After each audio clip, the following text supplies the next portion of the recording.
right. Well, good morning to all of you at a special time on Norfolk State's campus from Joseph G. Eccles Hall.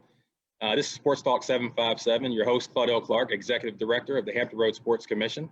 We have our gracious sponsors, Optima Health, CHKD Sports Medicine, Atlantic Bay Mortgage, and our newly on board Pepsi, along with the Hampton Roads Chamber to support us. SportsTalk 757, regional show to promote sports from A to Z, college coaches, athletic administrators, youth sports leaders, you name it. We try to cover it to promote sports in this area. Today we have with us longtime friend, colleague, co-worker, Rob Jones, head coach, men's basketball team at Norfolk State. Good morning to you, Rob. Hey, good morning. Good morning. And as many of you know, Rob has seen a number of successful years here at Norfolk State in the conference and the tournament, in the postseason, some notable wins that we'll talk about. You know, his team and his staff and the department as a whole has certainly been affected, as have we all, by the pandemic and other things. So we'll talk through those things. Rob, good morning to you. And, you know, how are your staff and yourself doing so far? Everybody's doing good, you know, trying to stay safe as possible. You know, it's tough times for everybody. It's tough to stay safe, you know, but you try to do as best you can to try to, you know, follow all the precautions, all the protocols that's out there, you know, nationally and regionally and everything like that. So just trying to stay as safe as possible. Sure. We've seen recently in the press and on your website that the season kicks off next Friday. So we'll talk some about that, but no fans at first. What's your take on that? And how did you and your staff and your players react to that? It's going to be tough. I mean, you know, it's because, you know, you feed over energy, whether it's positive energy or negative energy, honestly.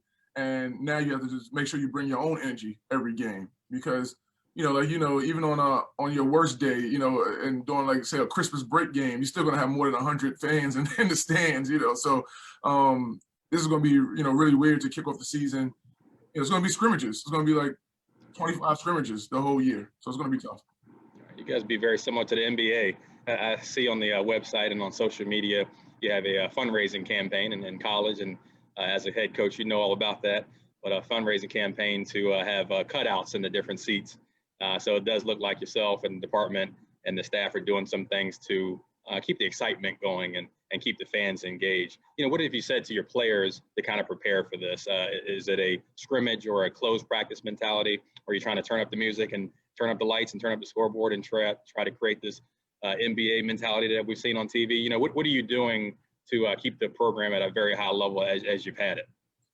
Well, we're just preaching bring your own energy. You know, I mean, we preach energy anyway, but I think this year we really emphasizing it, you know, even more because of there's not going to be any fans. Now, that probably is a good idea to kind of go through a test run with the scoreboard on in the back. You know, I know you have the scoreboard on the back for you. You know, you're special. But we got to get, you know, we probably got to get the scoreboard on. Just kind of, like you say, get a test run of how it's going to look and how it's going to feel with no fans in there. You actually playing like a real game and not practicing, you know. So it's going to be different.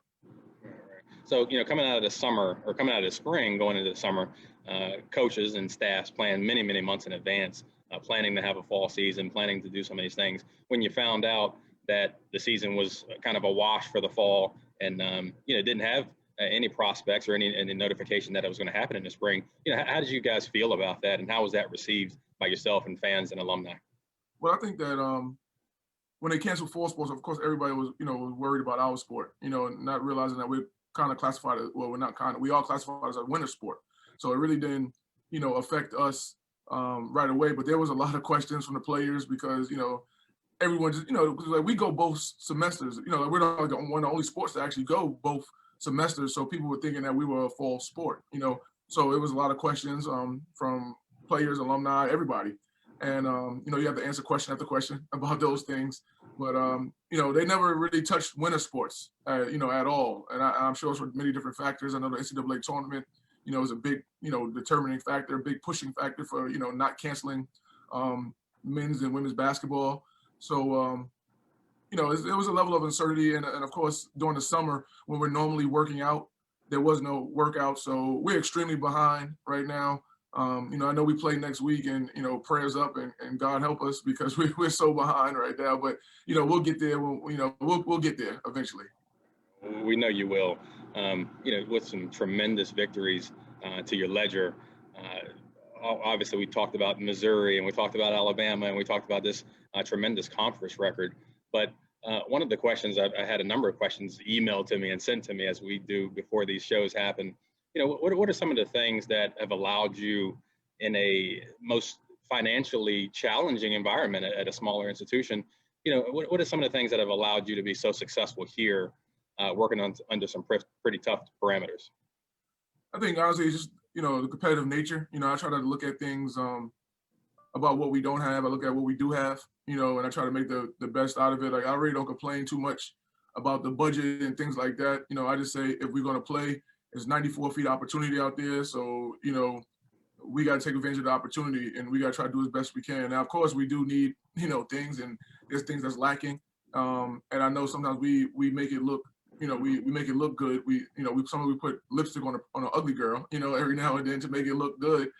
But it's like we need some things that we don't have. And so that's the next step, I think, of the program, is trying to get some of those resources so we can really elevate. Because right now, we've been successful, but of course, with more, resources, I think that we'll be even more successful. But I try not to look at too much of what we don't have. I grew up not having much. So, I look at myself as a success story from that environment. So I think that no matter what it is, I think you can have success in the environment.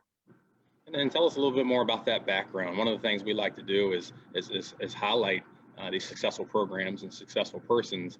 But a lot of times people don't read a bio or are not privy to that. So tell us a little bit more about, yourself and how you came out of New York and become a great recruiter and basketball mind and got here. Take us through that. Well, Claudia, I think me and you talked before, like, I never really wanted to be a coach. I kind of like, everybody wants to be a player, and I actually played baseball early in my life. I was got good size on you. Huh? You got a good size on you. I can see that.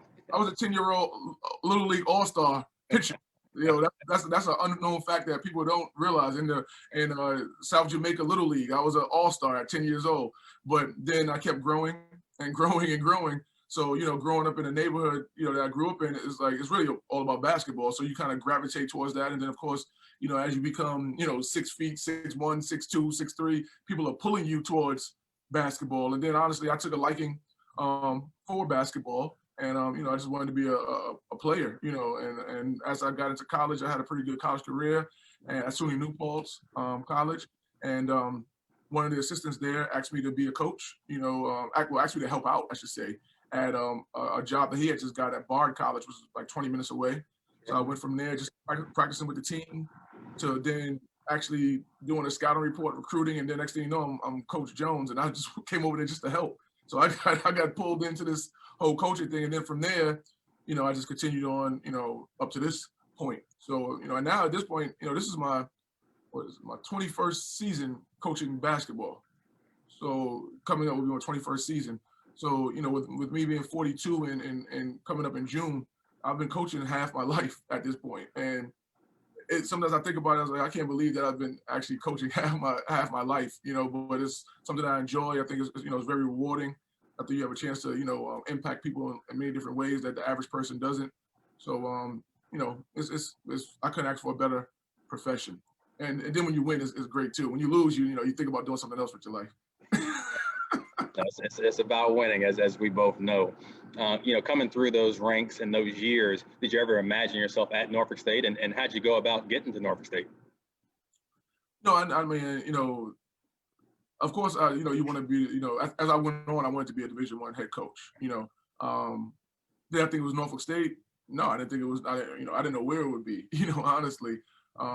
But thanks to Coach Evans, who's here before me, he was actually one of my assistant coaches in college, and he once he got the interim job here at Norfolk State, he called me up and asked me would I be interested in being an assistant coach. And I came down here and I liked what I saw, and I stayed down here and I was under him for 6 years, and then when he moved on to FIU, I was elevated, and I've been here ever since.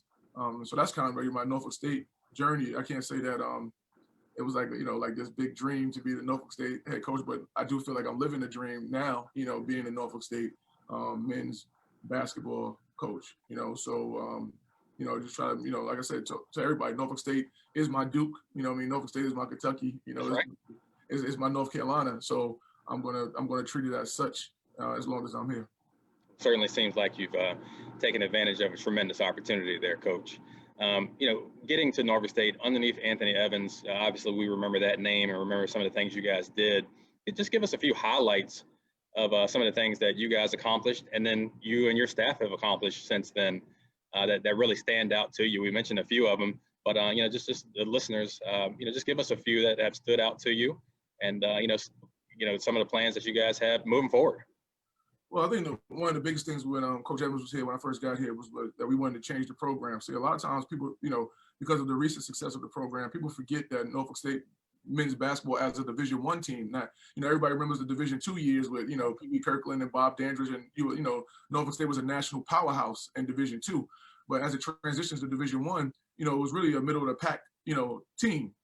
Although Norfolk State has never had an under 500 record in MEAC play, it's had a few 500 records, in MEAC play. So it's kind of been, average. But then when we got here, like the biggest thing was to try to elevate the program. And then the first year, it was only the second over 500 overall record in Division I history, that 2007 year. So that was like a hit right away. And then the next year we got to the championship game for the first time. And that was the first time, ever at that point. Then of course, the biggest, highlight, not just of Evans and myself, is just Norfolk State in Division I is that big Missouri win. Right. I mean, that transcended the program in many different ways. It helped us get a pro in the NBA with Kyle O'Quinn, who's still there, and I know he's a free agent right now, so hopefully he lands on the team, very shortly. And then it helped just kind of continue being able to get good players, from that 2012 win. So just to see the everything come full circle for what we set out to accomplish back in 2007, about elevating the program from just being middle of the pack to like one of the elite programs in the conference. I mean, we did that, and then now, it's been maintained, by myself and my staff. So, and that's the hard part, as you know. Like a lot of times it's easier to get there. That's right. But then, it's even harder. It's harder to stay there. When everybody's gunning at you, when you're always finishing 1, 2, or 3. At this point. And hopefully this year we can finish. The same thing. It's tough. It was tough doing that, but it's very rewarding now, because it's like you can see, like for me, I can see the whole full circle of everything. And some people can't, but I know how it was when I first got here. Let's just say I know how it was. So to see how it is now is just amazing. Even the gym that you're in. I mean, when I first got here, that was totally different. It wasn't that pretty scoreboard behind you. It wasn't those chair backs. It was bleachers all over the place. It wasn't those nice columns and things like that that's in behind you. It was none of that stuff. So it's like just to see even the gym being upgraded to a pretty high level Division I facility now, from being like basically just a big Division II facility. When we first got here, it's a tremendous feat. Well, like I say, you talked about maintaining, climbing that mountain and still climbing, but also trying to maintain that success. And we know that comes with a number of challenges, one of which a lot of times people recognize but don't know what's going on behind the scenes: academics. Yes. How have you all started to climb the mountain academics and then maintain that academic excellence with so many rules, so many parameters, so many sanctions laid on us by the NCAA? How have you kept the basketball team not only performing physically, but performing with academic excellence? I think one of the biggest things is that as the program transcended, we were able to get a better quality student athlete, to come to the program. At first, we kind of had to take some risks on a lot of people. We had to in order to have a good team, and that's just the nature of the business. So you might get a kid that's really good, but he's kind of borderline academically, and you got to find that balance, because at the end of the day, no matter what people say, you get fired for not winning. Like if you, I hate to say this, but it's the truth. You get fired for not winning. They don't look at, your graduation rate was 95%, but if your win percentage was 25%, you're leaving. You're going. You're gone. So, I mean, that's just the truth of the matter. So as time went on, once we started getting better athletically, we started able to get better academic kids, and now 2 out of the last 3 years we had 1,000 on our APR. We're not even close to any kind of APR sanction or anything like that. We're way above the national, with an average of 930. We're above that. So everything is good as far as that aspect. And so, as you were talking, academics and recruiting and academics, how have you been able to elevate your recruiting? We talked about the Missouri win and the facility upgrades. Obviously have a tremendous coaching staff, and then you guys have grown as coaches. We can see that as spectators. How has your recruiting improved, and how have you been able to do that? Well, kind of a similar thing, as far as like after the Missouri win, is that now before, when we were getting some of the recruits, including Kyle O'Quinn, you had to go into his house and say, hey, we're Norfolk State University, we're in the MEAC, we're located 15 minutes from Virginia Beach, and you kind of give them like the whole geographical rundown, because people are like, who are you, at this point. So after that win, the conversation became a lot easier. Even if they didn't know exactly that it was 15 minutes from Virginia Beach, whatever it was, they knew of Norfolk State after that win. So at least that, it was the icebreaker was already done. It's not like you're calling the kid and say, hey, Claudel, I'm Coach Jones from Norfolk State University. He's like, where? It wasn't like, that anymore. So that helped. And then, of course, continued success helped to get better players. And then it really helped with the area players, honestly, because at first, none of the good area players wanted to come to Norfolk State. And maybe, they weren't getting recruited as hard as they should have as well. So it was a combination of both things, But then after success, a lot of the area players, started to come here, or if they did go somewhere else, they would transfer back here. And then we, became infused with a lot of local talent. And you look at our roster even today, there's a lot of local, talent on our roster. Good. So take us through, some of the current recruits that you've had, monitor the website and kind of monitor sports in the region. It seems you guys had some, recent signees, junior college, high school. If you could share that with us, how are the new recruits helping to bolster your current roster? Well, this year's recruits, we got a big one in J.J. Matthews. He's 6'9", 240 from Arkansas State. He just got his waiver yesterday, so he's officially cleared to play this year, like 1 week before the season, so we were sweating bullets, right? So he's officially clear to play, and we look forward to have a great year. I think that he's going to be one of the best big men that we've had in a long time. So, it'll be a pleasantry as a coach, because you get a chance to now have your guards and your bigs, being equally as well. So recently it's just been all perimeter play, honestly, and our bigs fit in when they can fit in. But now we can throw the ball to him, and he can actually do some things down there. So that's a big recruit. Mustafa Lawrence, who transferred from Fresno State. Him having, playing in the WAC, having some good experience, and actually, starting some games, a lot of games for Fresno State, and averaging 6.5 points. We hope that just by natural progression, he could become a double-digit scorer for us, and then just a Division I experience. So that's been a great addition for us. We have another kid, Jalen Hawkins, who transferred from Robert Morris, and he averaged 7 points a game for them. And, he's an explosive guard, and we look forward to him down the stretch once he gets acclimated to our system, being a very, very good player. And we recently just signed for next year, but it's an exciting signing. I wish we got him this year, but we got to wait. Is that we signed Kaheem Brown? He's a junior college All-American, and out of Georgia Highlands. And he made All-American last year as a freshman. So that was a tremendous feat. He averaged almost 16 points a game as a freshman last year at Georgia Highlands.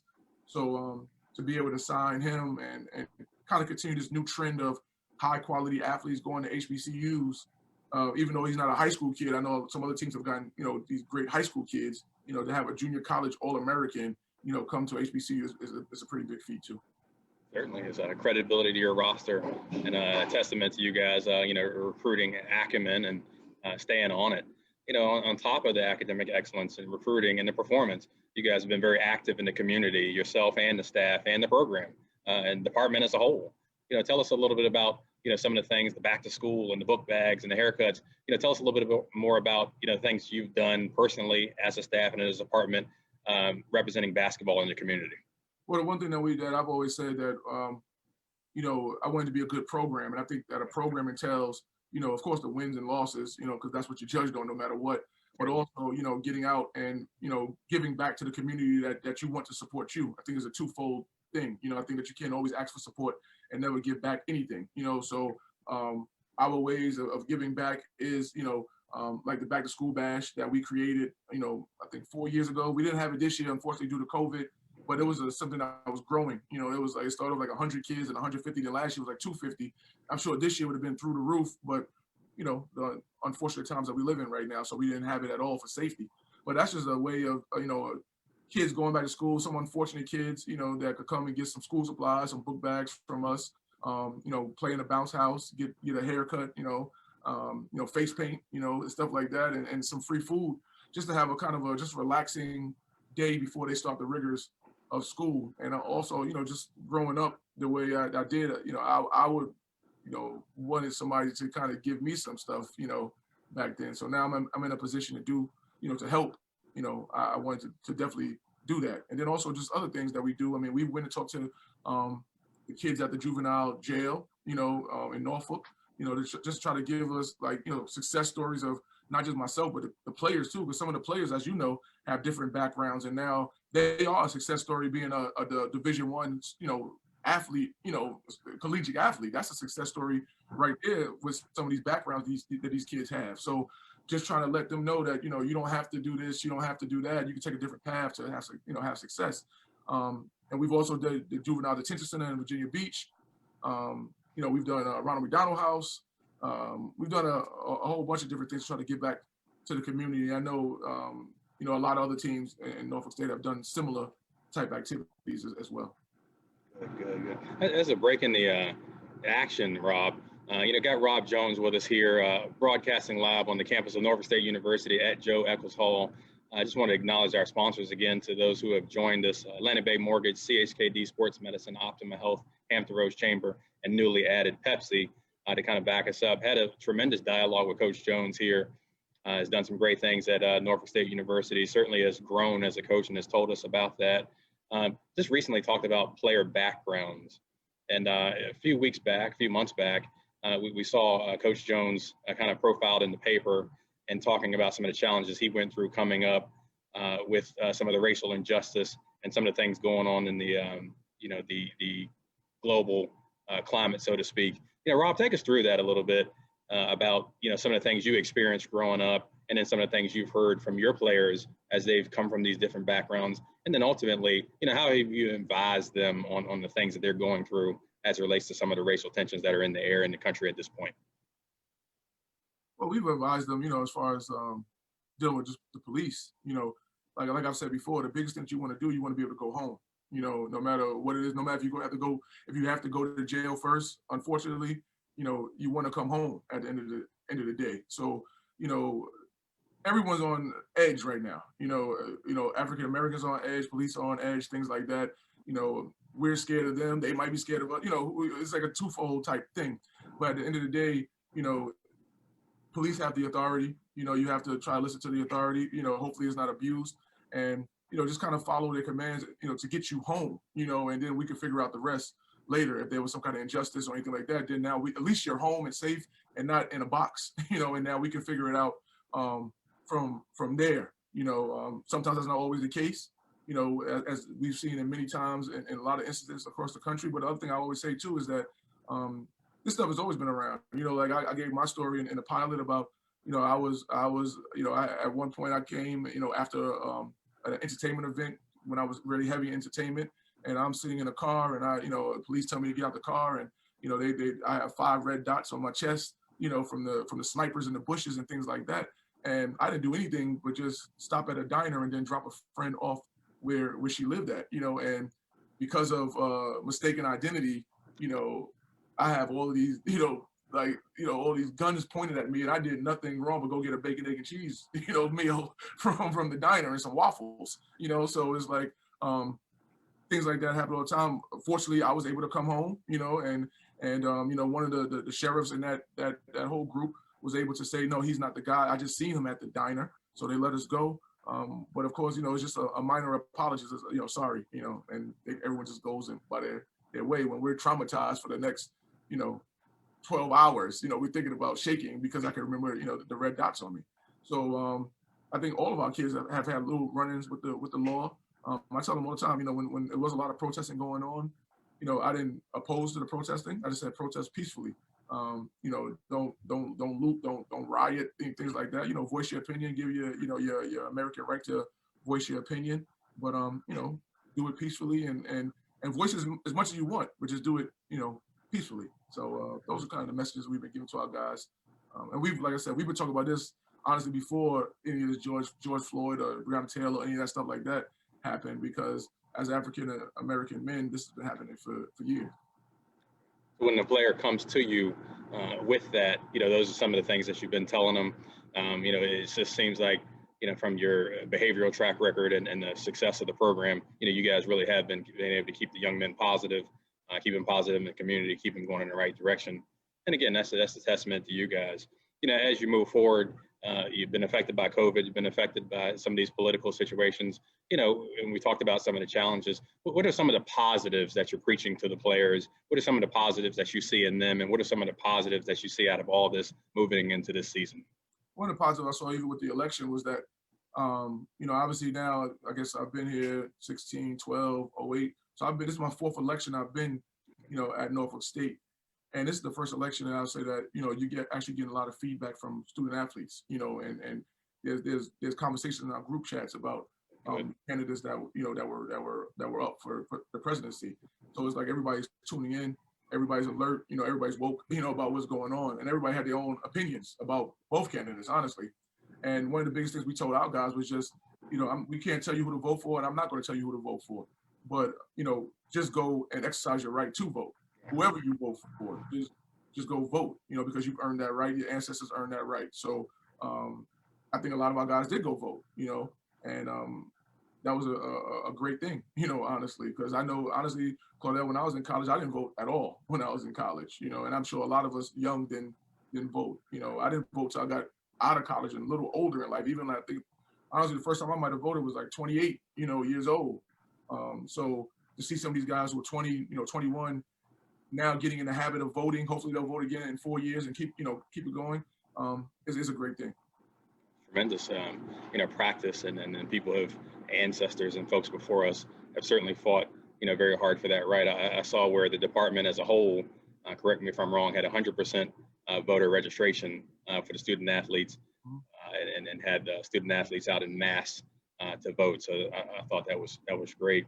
Going into the season, Coach, so who are some of the players on your current roster, as we kind of go forward, who are some of the players on your current roster who you're looking forward to have great seasons, in the upcoming campaign? Well, definitely the two guys who got, all the preseason all MEAC, Joe Bryan and Devontae Carter. Both of those guys have changed their games and really, waiting now to be Batman. They were Robin last year. One might have been Alfred, the butler, last year. But, now since Jermaine Bishop and Stephen Whitley are gone, somebody has to be Batman, and I think, and somebody has to be Robin, and somebody does have to be Alfred, but these guys' roles are transcending, and now I think they're ready to take the next step in their progression. Devontae Carter's added a jump shot. He was a great slasher for us, but he's added a jump shot, so that's going to make him really dangerous. Joe Bryan is just getting better just through natural progression, just getting better, understanding the game. The game is slowed down for him. He's just, a pretty good player. Of course, I mentioned J.J. Matthews already. We're really excited about him, with his down low ability. Other guys like Tyrese Jenkins, who was all rookies, he's like the Swiss Army knife for us. He can play a lot of different positions. Darrell Anderson, shoots the lights out. Mustafa, which I already mentioned. The thing that, I can almost go on about all of our guys, because I think that's what's going to help us down the stretch is our depth. I think that we can kind of take guys in and out and not really lose too much. Some teams, when you have your starters, they're the best players far and beyond the 6th, 7th, 8th, 9th man. With us, the gap is pretty close. I honestly probably could start a lineup every night if I wanted to. And that's the beauty that I tell the players that I have, is that if you don't bring it, there's somebody else I could easily put in for you. So you might not like it, but I love it, because now you don't have to put up with anything. If you're not working hard, you just don't play. So it kind of puts some pressure on the players from day to day, but also raises the level of intensity in practice. What's the greatest motivator? Being able to have those options and players knowing they have to bring it. We talked about recruiting, talked about the current roster and how obviously if you don't have the recruits, you're not going to perform. But it does go back to coaching. We've all sat back and armchair quarterbacked or questioned calls on TV. How have you and your coaching staff grown? And for those who are looking in, younger coaches, what are some of the things that you guys do during the season and in the off season to be better coaches? Sometimes as a coach, even from game to game or even in game, You know, a lot of times you have a game plan, you know, or a theory that you're going to have for this season. Like, I mean, even the 17-18 season, which was my worst season, honestly, here. Two of our two best players, you know, didn't play for the whole season due to different circumstances. So you have this whole game plan, and then it wasn't until like maybe a week before the season that the two best players were like out for the season. So we started off, I mean, terrible, you know, honestly. You know, we lost to a non-division one. We lost to, I think, 2 non-division ones that year. And of course, that's not part of the game plan. You know, if you schedule a non-division one, you're trying to schedule a win, right? You know, so that was just awful. But we had to mid-season change the whole game plan because of the makeup that we had. So when we did have a little time off and like during Christmas break and things like that, we put in a new offense. You know, we started changing our defense, and we actually ended up winning, I think, like 14 out of the last 20 games or something like that. You know, so we went on a pretty good run, but that was, you know, we had to get punched in the mouth, you know, to try to make it. You know, I know Mike Tyson always says everybody got a plan to get punched in the mouth, right? And I know Tyson fights next weekend, right? So, you know, it's like, you know, we got punched. You know, our plan, we weren't bobbing and weaving enough, you know, so, you know, we couldn't keep getting punched, and we changed up our whole game plan, and we finished off that season strong. So it's the same way, even in game, you know, you might have a plan of action, and then that's not working, so you got to go to something else. And the thing that people don't understand is that when you're on the sidelines or when you're on, you know, and when you're in the dugout and things like that, is that, you know, it's easy to sit in the stands to be a armchair quarterback or, you know, a fan, because when you're on that sideline, there's, you know, you're looking at a million things within the game, you know, so, you know, it's easy to miss one thing, you know, or whatever it is that somebody, just a casual fan, might see or whatever, but also the casual fan don't see exactly, you know, what you see either, you know, so it's a two-way dynamic with that, but definitely coaching is not the easiest thing in the world by any means. It might be rewarding and it might look, you know, fun, you know, because people see you on TV or they see you on the sidelines, things like that. It's like, you know, even for a long time, my son thought I was a gym teacher, you know, and nothing wrong with gym teachers, you know, we love the gym teachers, right? But it's like, you know, he said, oh, Dad, you coach gym? You know, because I'm like, nah, man, like this is a 365-day-a-year job. Even some of my buddies before would say, hey, when you coming back to New York? And I'm like, coming back to New York, I live in Virginia. They're like, well, the season is over. No, like the season is never over, you know, so that's what I understand, you know. Absolutely. You know, part of that is part of those long hours out of season, in season, is recruiting. And, you know, you talked about the number of recruits you've gotten and the, you know, showcases, the different things that you go to. You know, how does a college, we'll go through two things. How does a college coach go about recruiting? And then, you know, if you could tell us, you know, what exactly are you looking for? All programs and coaches look for different things, but we have so many recruits out there kind of asking and looking in, you know, how do I move from high school to college? How do I move from junior college to college? You know, how do I get from overseas to the United States to play in college? You know, so where does Rob and his staff go to recruit? And then when you go there, what are you looking for? I mean, we go anywhere possible. You know, that's why I used to tell people all the time that, you know, when we had a lot of New Yorkers on the team, it wasn't like we just wanted New York basketball players. Or New York is like the best basketball place in the world. You know, now New York got some good players, obviously, and I'll say that as an egotistical thing. You know, from being from New York, but that wasn't the plan. It was just the easiest way to get kids when myself and Coach Evans was from New York. You know, so like, you know, and then when some of the Virginia kids didn't want to come, we had to get somebody to play, right? So, but as time went on, you know, we've had a kid from New Mexico. You know, we've had a kid from Alaska. We've had, you know, currently we got a kid from Senegal and Greece on the team. You know, the kid from Senegal had just came over to the United States, and one of his high school coaches I was familiar with, he sent me the film, and I was like, wow, you know, the kid could play, and he was kind of under recruited, so we jumped on him when we was able to get him. You know, the kid from Greece, he played at a junior college in the States, and you know, we were able to get him to recruit him out of junior college and things like that. But you know, we'll go anywhere and everywhere for talent. You know, the biggest thing is, and that's the word that we look for, is talent. You know, you got to be able to play. You know, and that's the thing that a lot of people don't understand. Also about fit too. You know, we might not be recruiting, like you might, let's say your son is a good point guard, you know, and you're like, hey coach, you know, my son is really good. And I might say, hey, you know, we're not going to take him. And you look at me like, he's really, really good. No, he is really, really good. But we just can't take a point guard this year because we need a center, you know, we need a power forward. So it also depends on the needs of the program, where sometimes people don't fully understand. You know, they think that if your kid is good, that he should come there. You know, I mean, you look at you know, you want to equate it to football, anything like that. Football doesn't have six quarterbacks, you know, on their roster. So we're not going to have 6 point guards, you know, and that's just what it is, you know, and that's kind of a little the dynamics about recruiting. And of course, you know, academically, you got to be solid. You got to be able to pass all your the NCAA requiring us to become eligible. So that's a big thing. And then the last thing I would say, last two things is probably toughness. If you're not a tough player, you can't play for me. Honestly, I'll take toughness over, even sometimes over skill, any day of the week. And then also you got to be coachable. So I'm going to look at how you interact with your coaches. I'm going to get your coaches' feedback and see how you are. Can you take coaching? Can you take hard coaching? And will you respond to it? So, those are great attributes. Are these things looked for in the showcases? Are these things looked for in high schools? Are these things looked for in videotape? Where are some of the places that you've had success recruiting, or is that just everywhere? Pretty much, you look for those things everywhere. Of course, you like the in-person. I like in-person recruiting, but I don't mind, highlights at this point. I think some coaches don't like highlights because obviously in a highlight you never miss in a highlight. I've never seen a highlight tape where people are just shooting bricks.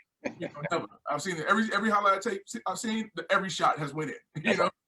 So, but you try to look at who they're playing against. For me, because I can tell if you're playing, like if you're 6'5" and you're playing against somebody that's 6'1", and you just dominate. Well, you probably should kind of dominate a little bit, And so I'm trying to look at who you're playing against, and stuff. And if you're doing that against what I perceive as good talent, then I think that you're a pretty good player that I'm going to be interested in to now kind of follow up, on and trying to do my research, about you, whether calling your coach, your high school coach, your AAU coach, whatever it might be, junior college coach sometimes, and we go from there. So with the pandemic, I know it's affected a lot of other sports, created dead periods, no contact periods. How has that affected you all's recruiting, and what kind of restrictions or sanctions are you underneath recruiting wise, or are you able to kind of recruit at will?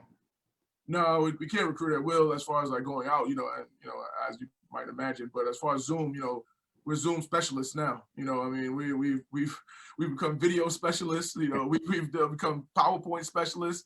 And that's just the way we got to recruit to try to get kids right now. And it's been, we was able to get a junior college All-American from it. So maybe it can be done. Maybe it's the new wave of the future. But I think that coaches still want to try to get out and see a kid and really, look a kid in his eyes when you're talking to him to kind of see what kind of young man he really is. And then also, so he can get a good feel of what you're trying to sell him too.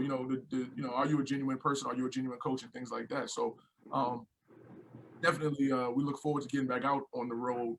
But Zoom recruiting has kind of just been like the norm now. Zoom meetings, almost like Zoom official visits. We got the whole, video campus tour thing going on, and we got, the video, all types of stuff with videos we have. So, it's going forward. Good.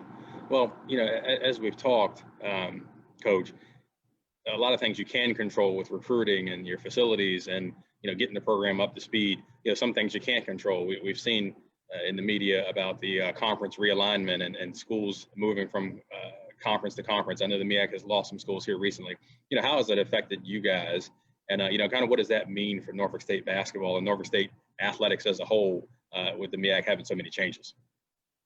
Well, I think that, everyone has to do what's best for them, for themselves, honestly. And, I think that some of those schools who left, even starting back with Hampton, they did what was perceived best for themselves, and I think that you can't knock those schools for doing that. You can't knock any other school for leaving, eventually, because you have to look at the landscape and see what's the best, for yourself. I think everything changes, I think in life you change, in life you move, you move jobs, you move, houses, so it's like you can't expect everybody to always stay the same, so like I said, whatever's best, for whatever's best in the future for Norfolk State, whether that's the MEAC or any other conference, I'm sure the powers that be will make the best decision for us.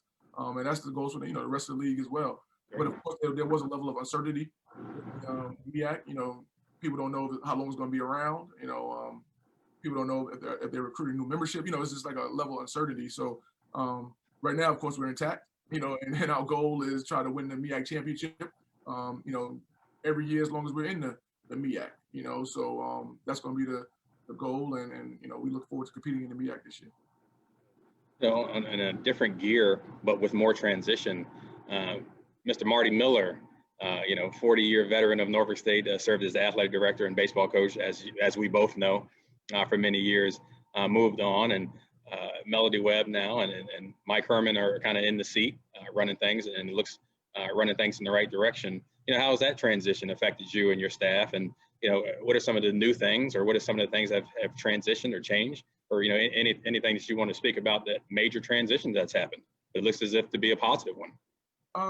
I think just having new administration. Of course, you get like a new insight, new voice, a new ideas, things like that. So that's always exciting. When it's sometimes people are afraid of change, and I think that change is inevitable with any evolution. So we want to keep evolving the program. Then there's going to be some change, and I think that the changes that Mike and Melody right now are trying to do, of course, hasn't been, they're still in progress, because they've only been in office. I mean, I say in office like they're the president, right? They've only been in their positions for a couple of months. So, sometimes you're not going to see immediate change. It's going to, some stuff that's set up for long-term change, and hopefully those initiatives and things like that keep going in place, and that you will see a different Norfolk State, or even an elevated Norfolk State athletics, because Mr. Miller did do a great job. I mean, Mr. Miller gave me my opportunity, gave you your opportunity back then too. So he's, I'm forever grateful for that. Because I was 33 years old when I got the job. A lot of people wouldn't have hired a 33-year-old guy. And after that, I had to prove myself, and hopefully by now I've proven myself. But without the opportunity, I didn't get, I wouldn't have a chance to prove myself. So, thanks to Mr. Miller, and like I said, we'll just look forward to Melody and Mike elevating the program as best as they can. Good, Rob. Yeah, we certainly appreciate your time. I know you got a practice coming up here soon, getting ready for a next Friday start. NSUSpartans.com, they do a tremendous job of marketing the program and updating the website on things, so you can find the schedule there. For more information on the Hampton Roads Sports Commission and SportsTalk 757, visit Hampton Roads sports.org or our HamptonRoadsChamber.org website. Certainly appreciate our sponsors again: Optima Health, CHKD Sports Medicine, Pepsi, Atlantic Bay Mortgage, and the Hampton Roads Chamber for helping us to do this and powering us on a weekly basis. Rob, we wish you the best of luck recruiting, academics, and all the other challenges that you have with running your program. Just really admire what you guys do, admire the program, and admire how far Norfolk State athletics has come. So I appreciate your time. I look forward to staying in contact with you, and best of luck next Friday as you open up. Yeah. Thank you. Thanks for having me. Stay in contact. We do that anyways. I know you have to say that like it's a blanket statement, but you're a guy. And everybody, please, pray for us next Friday and it's Saturday. Yeah, and pray for us in many different ways. Pray for us for our health and safety, of course. That's first and foremost. But then pray for us for the outcome too, with us being behind. So, look forward to it. We'll hold the green and gold. Well, Rob, thank you to your staff. You guys stay safe, and to our participants and sponsors, thank you for all that you do for us, and please stay safe. Have a great afternoon. All right, take it easy, man. All right.